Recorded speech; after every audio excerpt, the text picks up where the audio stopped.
944 years ago, some local Saxons might have come to this very spot, the top of Beachy Head, and looked out there across the English Channel.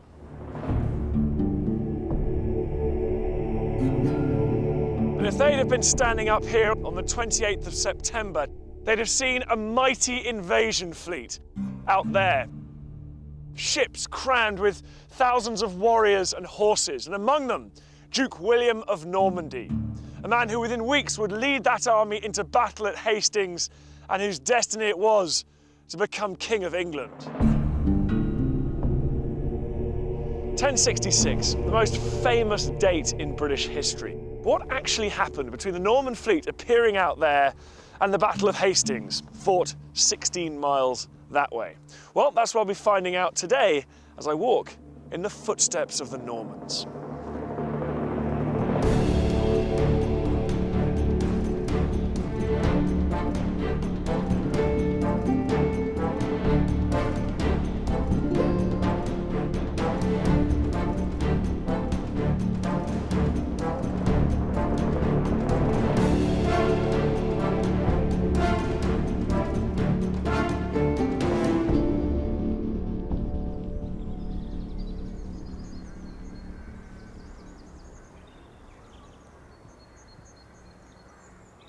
In this series, I'll be looking at very specific moments of the Norman story, trying to find out what the great British landscape can tell us about what we know for sure and what's just speculation.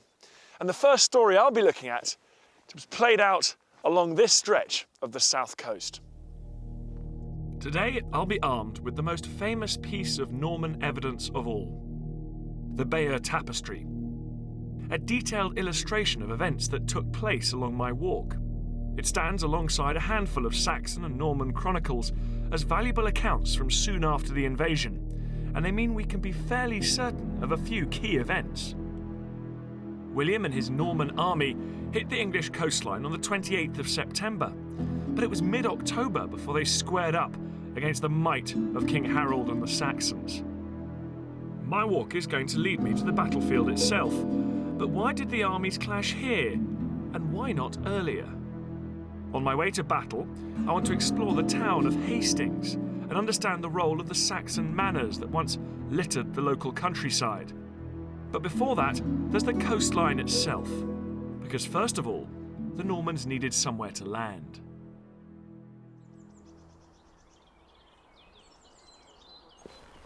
The Bayeux Tapestry gives a beautiful depiction of what William's fleet must have looked like. Absolutely vast numbers of men and horses, and you can see even the decoration on the prow of the ships here.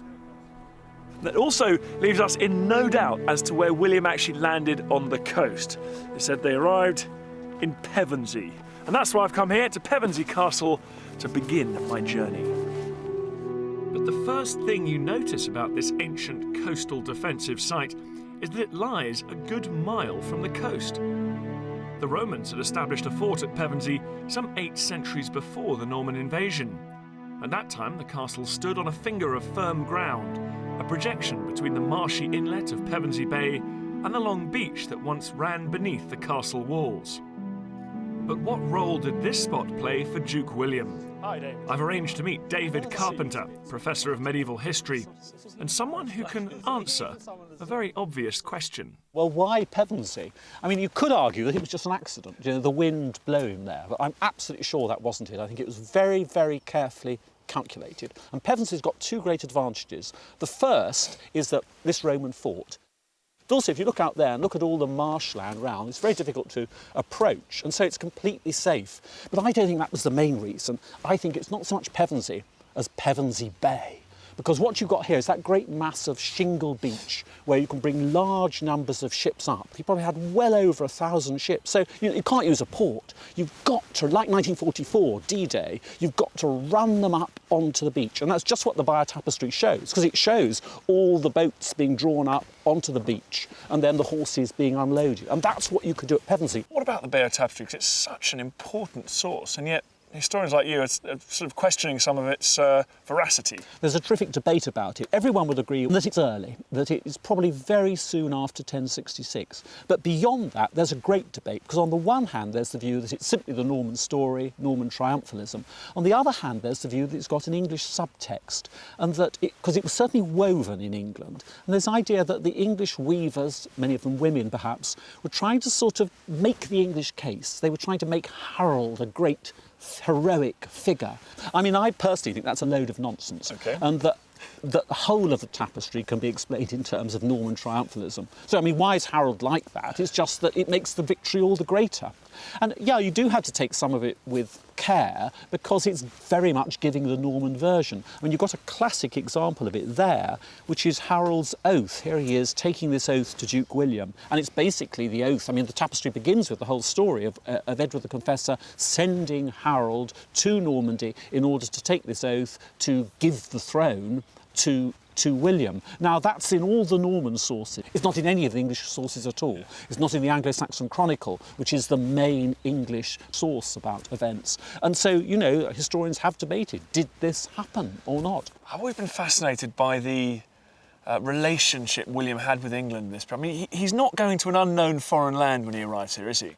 The extraordinary thing about that is, which is very, very little commented on, is that Fécamp Abbey, the great ducal abbey in Normandy, where the Dukes of Normandy are buried, it has properties here, because Edward the Confessor had given Fécamp Winchelsea and Rye further up the coast. Now, that must mean there was great connections all the time, nexus between Fécamp and this area, people going backwards and forwards, bailiffs, money going backwards and forward. So the conqueror could have been, through Fécamp, very genned up. Oh, not merely could, he was, because he spent the Easter of 1066 at Fécamp. And I'm absolutely sure that that's where he found out about the area. So, right, he's got a sort of protected site here. He's surrounded by marshy land. Yeah. He's secured the beachhead, which is what you've got to do. What does he do next? Well, that's another extraordinary thing, because having got to Pevensey, he leaves it immediately. I think if you look out here, look at all the marshland around, you can see why. Because Pevensey is a jolly good place to land and a jolly bad place to stay. Just basically bog all around Pevensey. And the tapestry shows this, because the tapestry shows the knights going immediately from Pevensey. And what's the actual title there? They're going to seize food. So that's one thing, but they're also going to ravage. So, just like William and his men, I'm moving swiftly on from the isolation of Pevensey and heading east to start my walk. 10 miles along the coast is one of the ancient ports of southeast England, a commanding settlement with a history going back 2,000 years. In 1066, William chose to settle at the well-connected Saxon burh or town called Hastings. Hastings is the town that's given its name to the battle that marked one of the most important turning points in British history. That's slightly strange, because in fact the battle took place a few miles inland. But Hastings does have an important part to play in this story, because it may have been the site of William the Conqueror's first castle in England. But all that's left of that now is that mound over there. Hastings was to be the Normans' headquarters in the run-up to battle. And looking at the tapestry again, we can see a wooden fort being erected atop a patch of high ground. But the tapestry isn't precise about where this fort might have been. Today, we can only look for clues. This is the motte of Hastings Castle, a man-made defensive earth mound that the Normans like to put at the heart of all their castles and fortifications. Now, in the 1960s, it was partially excavated, and what the archaeologists discovered really surprised them, because the Normans have a great reputation as castle builders, but this motte is a bit unstable and far too sandy. It suggests that it was thrown together in quite a hurry. So it's likely, if not certain, that this humble mound was the focal point of events in early October 1066. The cliff overlooking Hastings would seem a sensible spot for William to first make his mark on English soil. And from here he unleashed a 2-week reign of terror, designed to feed his troops, devastate the area, and incite his Saxon foe into battle. So if we assume that William's army did come here to Hastings, how did he get to the battlefield, which is actually some way inland. Well, armies need good, firm ground, and there's a ridge that runs right along here towards the battlefield itself, so we can assume he went up there. However, nowadays that's all main roads, so they don't make for very interesting walking. So what I'm going to do is go slightly along the coast and then in here to find out what this landscape can tell us about these few days that had such a vast impact on English history. To get from Hastings to the battlefield, I'll walk west along the coast to find out why this town worked so well as William's headquarters. Turning inland, the extent to which this coastline has changed becomes clear as I traverse the one-time tidal inlet known as Coomhaven. All around here were the Saxon manors and settlements of the rolling Sussex countryside. In particular, I'll pass through Crowhurst, King Harold's own manor, deliberately targeted for destruction by the Normans. From here, I'll head towards the battlefield, joining the route taken by the Normans out of Hastings and through the spot where the opposing armies would have first spied each other. The final stretch of my walk follows events in the run-up to battle, leading me right onto the battlefield at Senlac Hill, beneath the great abbey and the town that marked the place where a new era of history was forced upon our island nation. But back at Hastings, I already know that the ancient Saxon port has been long since eradicated, lost to the sea in the area around the Hastings pier. But is it possible to imagine how Hastings might have worked for William? A question I put to the Sussex County archaeologist. Good to meet you. Thanks for talking to us. Pleasure. The coastline here is completely different now, mainly because of erosion along this part of the coast. Effectively, because of the geology, you've got hard rock pieces coming out here at White Rock, at West Hill, where the castle is, and at East Hill. And between them, you've got a series of valleys. And the valleys have silted up and the headlands have eroded. So 1,000 years ago, the coastline would have been more complex than it is now. So why choose this stretch of the south coast of England to invade? Well, between the White Cliffs of Dover to the east and the White Cliffs at Beachy Head to the west, you've got two big areas of marshland, Pevensey levels and the Romney Marsh, and in between those you've really got one significant area of high ground where the High Weald comes to the coast. And is Hastings better placed then for a move inland towards the heart of Saxon England? The High Weald is particularly good for its iron content, and the iron industry was established in the prehistoric period, but it was during the Roman period that it became very, very significant. And the Romans used a lot of the slag to create superb roads. You know, they've got metalling, slag metalling this thick, and they would have produced roads which would have lasted right through the Saxon period into the 11th century. So you've got this fantastic infrastructure of Roman roads, many of which come down to the coast around this sort of Hastings Peninsula. So it's amazing. So we talk about William's great generalship, but so much of it actually just comes down to logistics, communications, and geography.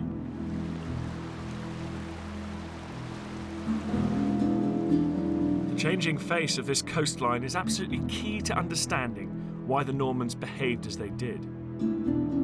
What we now see as this would once have looked more like this. And when you remember the ridge of high ground and the Roman road stretching north, Hastings starts to look like a very logical place from which to organise an operation.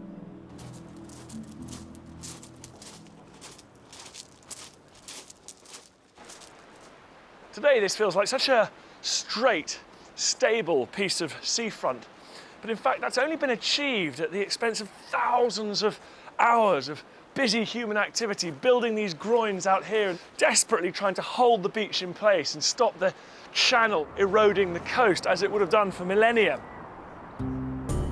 Just west of Hastings' high ridge, this is Bulverhithe.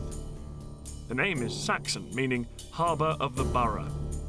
Over 1,000 years ago, it was a narrow gateway to an inlet that filled the boggy marsh now known as Coomhaven. The question is, what state would Coomhaven have been in 1066?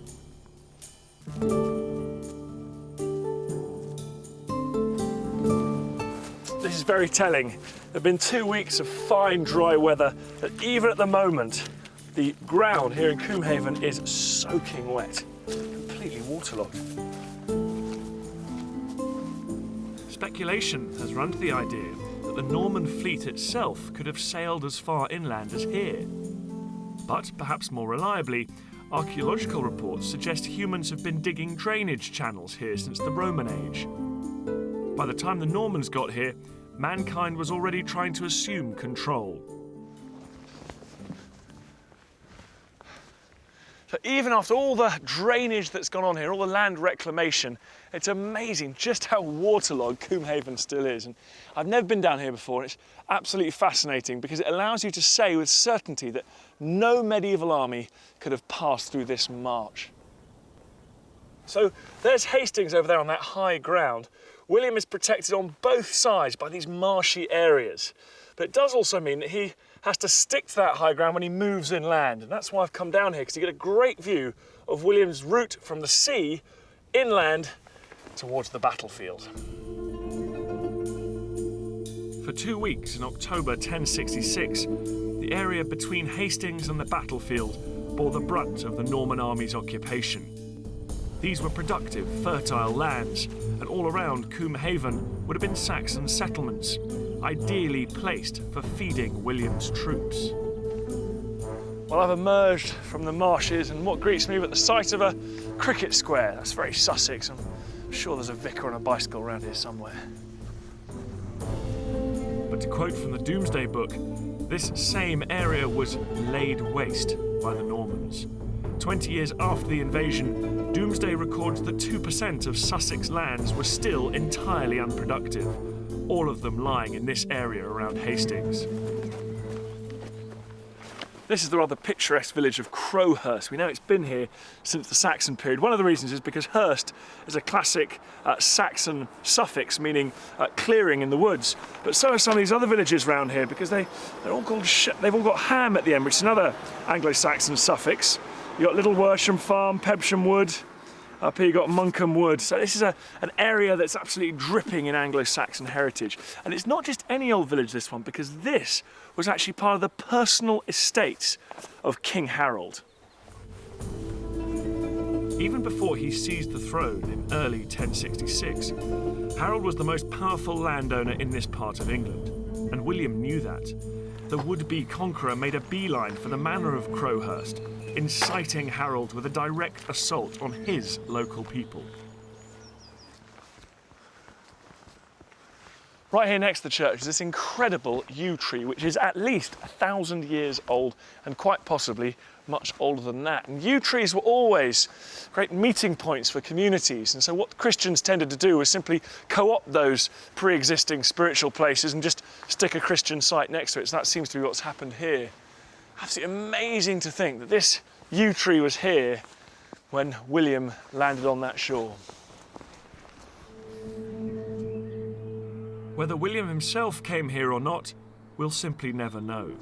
But we can be sure that Harold certainly wasn't at home. He was engaged in Yorkshire, crushing the Viking invasion at Stamford Bridge, leaving Crowhurst to meet its fate. Romantics would have you believe that the tapestry displays this very moment, with the harrowing image of a fleeing woman being that of Harold's mistress, Edith Swanneck, who days later would have the job of identifying the king's mutilated body. This is a fantastic historical novel published in 1948 called The Golden Warrior. One of the most dramatic scenes is when William comes here to Crowhurst, and it says that Harold's reeve had buried his lord's treasure under the great yew in the churchyard, and he and his men were taken, and not a soul would tell Duke William where the spoil was hidden. And then the reeve was hanged from the yew tree, and the rest barred within the hall and burnt. William and his captains watched the reeve die and hearkened to the cries of those burned. Some of the barons mocked, some of them yawned. The Duke kept silence, his face unchanged. Now that's pretty exciting stuff, although it has no basis in fact whatsoever. But that hasn't stopped people around here telling visitors that King Harold's reeve, his man of business, was actually hanged from a tree in this churchyard. And for me, that just shows that even nearly 1,000 years after the events of this bloody year, we're still mythologising it and still retelling the story in our own way. But by walking this land, you can go some way towards stripping away the myths and legends from the likely truth of events. As I head up the gentle slope of Telum Hill, I'm joining the route taken by the Normans as they left their camp and moved inland, attempting to grasp the upper hand as Harold completed his 250-mile journey from Yorkshire. Now, technically, I have left the footpath behind which runs along that fence, but I hope the farm will forgive me. I'm looking for this absolutely classic view. The one view you don't get, though, is the one view I want, which is that way towards the battlefield, because the stockbroker belt's in the way. But I reckon if I get onto that road, try and peer through the hedge, I might get a better view. Now, I think this guy here has basically got the view that I want, so let's go down the hill a bit and try and cut in front of him. Also get away from his aggressive dogs.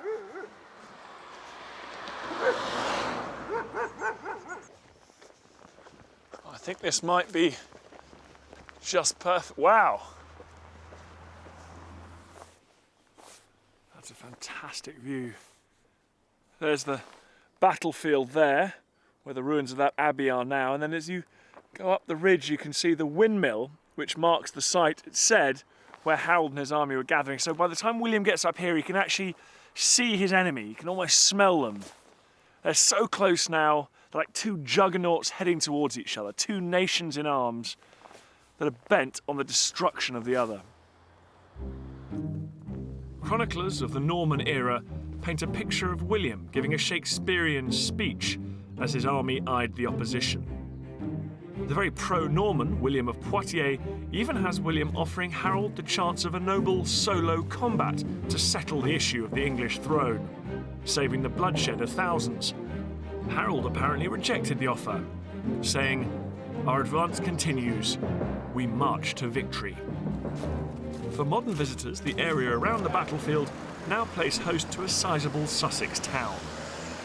Well, after all that lovely tranquility, I've finally arrived at the bright lights of the town of Battle. But before I go and look at the battlefield itself, which is just there, I'm going to have a look at how the Saxons were doing at their camp over here. If the Vikings hadn't threatened in Yorkshire, Harold would have been ready and waiting in Sussex. The outcome of 1066 could have been very different. For good as William was, Harold too was a renowned commander. The Anglo-Saxon Chronicle states that Harold mustered his troops at the Hoar Apple Tree, believed to have stood up here by the windmill on Coldbeck Hill. And that's where I'm meeting a town resident who's written about the local landscape and how it influenced events around the battle. What a fantastic view from up here. It's gorgeous, isn't it? Yeah. Very commanding position this. I mean, it's the first time I've been able to see a long way north. And what are the key features of that geography up there? Well, basically trees. It's the vastness of the Andredsweald, the great Wealden forest, which covered most of Kent, Sussex and into Hampshire. It stretched north to south from here almost to the Thames, and so an impenetrable barrier really, and certainly not one that William would have relished marching through until he was certain of victory. So how do we know that Harold chose this spot as a rendezvous? Where we are now on Coldbeck Hill was the focal point of 300s, 100 being the local administrative unit.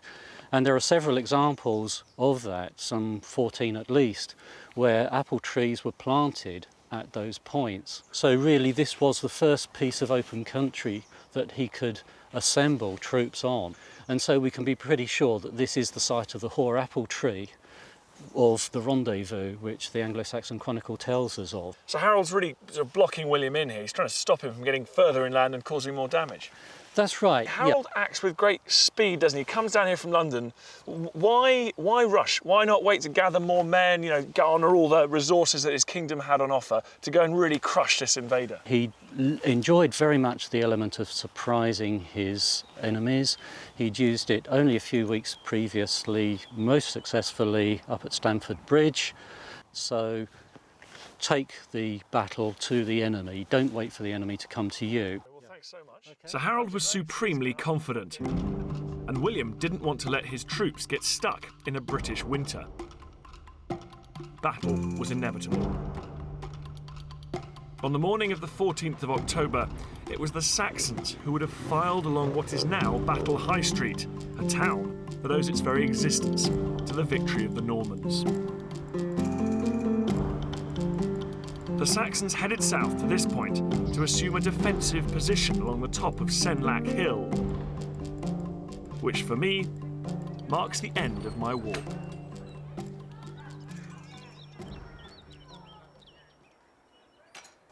You'd certainly be forgiven for thinking that all the fighting at the Battle of Hastings took place in this one little confined field, but that's not the case at all. It's spread a long way that way, inland, and down there to that boggy area.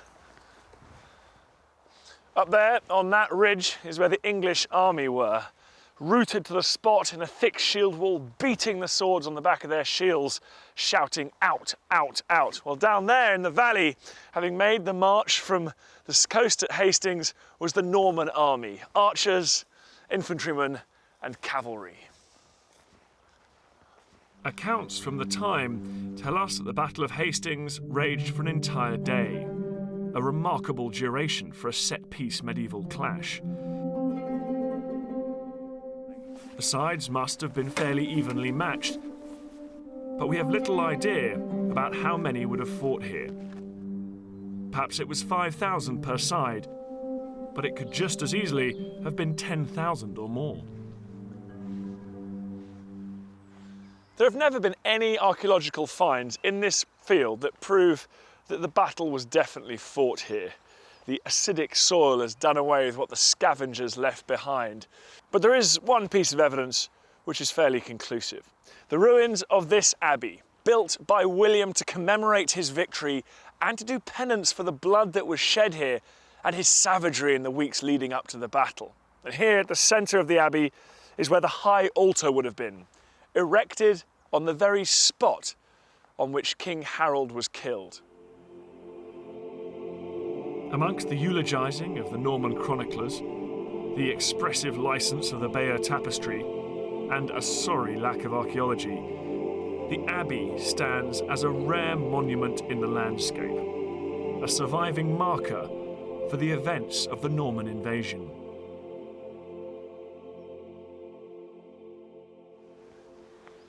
Even though I've learned a huge amount about the 1066 campaign by walking the ground, there's still a huge amount that feels very obscure, like the shape of the coastline or the numbers of people involved. And I think that's because that virtually before the fighting had even stopped, people were retelling the stories and mythologising these events, and every generation since has been following suit. But one thing we can say for certain is that in 1066, in this area of the country, a decisive battle took place, one that saw Duke William of Normandy become William I, King of England, the Conqueror, and it was the beginning of the Norman Age. Join me for my next walk on the Welsh borders, when I'll be finding out what the Normans did next. They'd won a battle, but could they consolidate their rule across a whole island?